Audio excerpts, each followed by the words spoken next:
else on your menu. There is a restaurant chain called... Oaxaca. Oaxaca. Now, how come I've never heard of a Oaxaca? Oh, well, you'd love it. Oh, you would love it. If I loved meat. They do Deliveroo as well. Do they? Never heard of it. So what? It's a Mexican... I believe it's Mexican. yeah, it's Mexican food. And so the thing is, Mexican food, and there's quite a lot of meat in that, but the idea is Oaxaca says, no, we're not having meat on the menu. They've cut steak from its menu in an effort to lower carbon emissions. Well, now the Vegetarian Society is calling for carbon pricing on menus so customers can see the impact of their food choices. What does that mean, carbon Well, pricing? if you've ordered an avocado that's come from Argentina or something, then you can see how many air miles and how much carbon has been expended so that you can have avocado on toast. That would make me feel really good. Yeah. That would be very good. Where does it all end? Should restaurants be forced to be totally meat-free? Joining us today, journalist and former Brexit Party MEP, is Mr Martin Dobney. He loves a bit of meat, don't you? Favourite food is? Absolutely. I had a ribeye steak last night in protest of this ridiculous move. OK, if you could just turn yourself to that camera there, just to that's it, gorgeous like that. And there beside him is the Chief Executive of the Vegetarian Society, Richard McIlwain. And Richard says, what? That we desperately need to make changes to protect the planet. So, Richard, what's going on at Oaxaca? Yeah, I mean, you know, you'd expect the Vegetarian Society to be chuffed about the moves from Oaxaca, wouldn't you? You wouldn't expect anything else. But let's not get too carried away here. You know, they've taken 2 dishes off the menu. They've taken a couple of steak dishes off. Eamonn, if you go in and try Oaxaca for the first time, you'll still find beef on the menu and other types of meat. And I think in some ways it's representative of what's happening in the UK overall. You know, in the last 10 years, our consumption of meat has come down by almost a fifth. Survey in 2022 showed 6 out of 10 people were actually quite willing to reduce their meat. So I don't think it's this business just, you know, acting on its own. They're actually, I think, looking at consumer trends and making a decision. You know, they've had carbon calculations on the menu for 2 years so that people are a little bit better informed. Now they're going that little step further and taking some of the high-carbon dishes off the menu. But, Richard, meat's meat. I don't understand why they're just taking one type of meat off. I mean, that's a bit of a headline grabber, that really. Are they really doing anything for the carbon footprint? Well, what they're saying is that when you look at most evidence, beef tops the charts when it comes to carbon footprint. So what they've done is they've looked at a quintessential beef dish that people recognise, i.e. steak, and taken those 2 off. So there's a logic to it. Absolutely, they've taken the higher carbon footprint meats off the agenda, off the menu.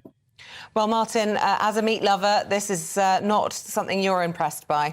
Yeah, I think any Mexican restaurant that's meat-free deserves to be customer-free. It was even their best-selling dish. This is a complete virtue signal. They've still got beef on the menu. And what about avocados, a staple of Mexican cuisine? It's 25 million cubic metres of water used in the British avocado market alone. Creates monocultures. It creates food poverty for locals, slave labour. They're shipped 6,000 miles in refrigerated containers.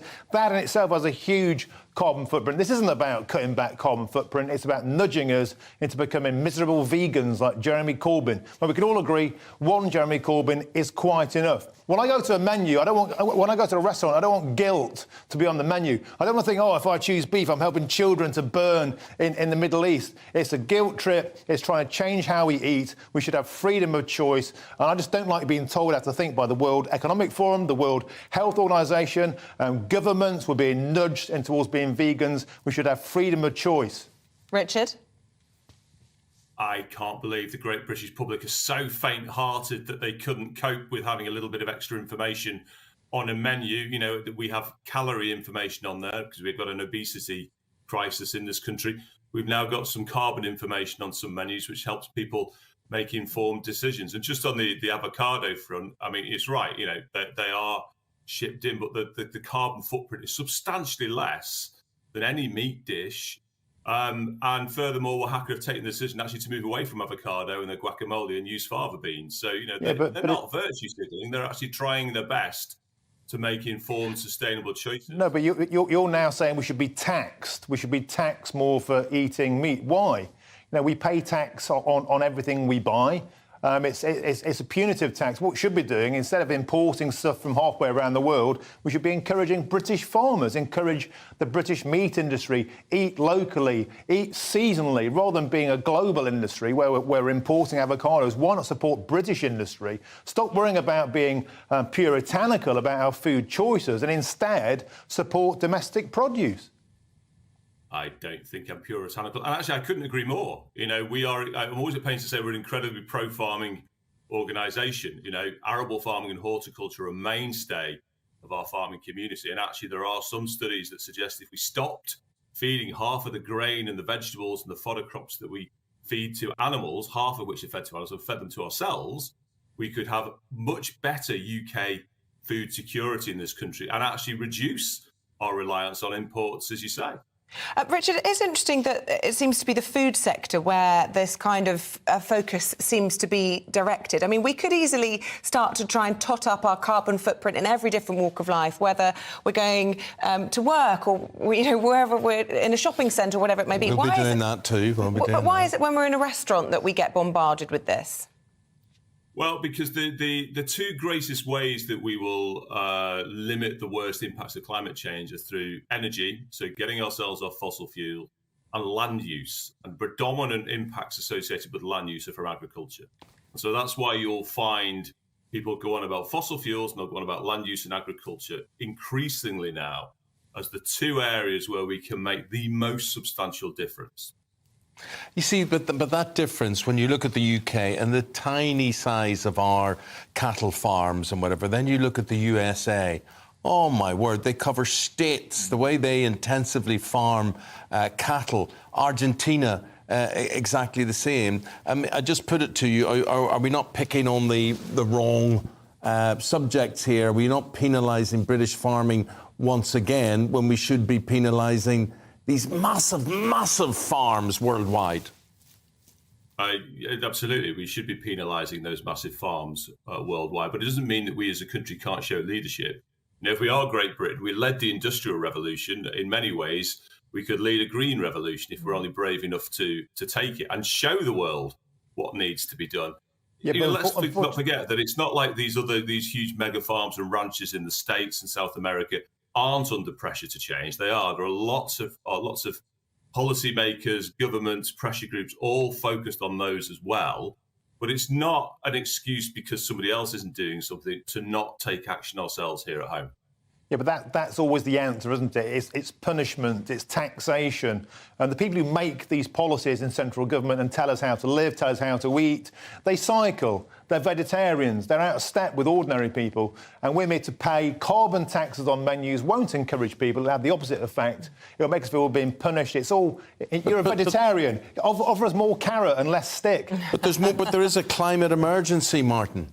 Well, I mean, how will that be solved by me having a piece of locally sourced, fresh, beautiful meat from Britain, as opposed to an avocado from halfway around the world? A final thought from you, Richard. It's got substantially less of a carbon footprint than even that locally sourced beef, to be honest. OK. Do you know, I want to say, Richard, for anybody, and it may well be the majority of people will look and say, oh, vegetarianism's not for me. I want to say to you, you look a fit and healthy man. You don't look as if you're going to fall down a drain or anything like that. And whereas Dobney, who eats meat all the time, look at him, he's like a stick insect. There beside you, he is. But it is interesting. You feel, Richard, that you get a good, healthy, balanced, sustainable diet. Do you eat stuff that make you lick your lips? Yeah, absolutely. Yeah. Do you eat fish? I eat all sorts of rich bean stews. I eat tofu. I you know, the wonderful thing is, and what I'm always keen to say is, vegetarian or veganism is not a fad. Veganuary has been fantastic, but it has made people think that somehow this is like a Gen Z thing from the last 10 years. You know, our society has been around since 1847, and people have eaten vegetarian and vegan diets for millennia, going back to Southeast Asia and India, and they're all still fit and well through the generations. So, you know, it is actually healthier. Vegetarians and vegans, studies have shown, are healthier overall. Okay. If you want to find out more, sign up for National Vegetarian Week. You know, well, listen, Martin Daubney, you can find out all about it. Won't be signing up, I'm pretty sure, but we're thankful to both of you. Martin Daubney, Richard McIlwain, thank you both for your time.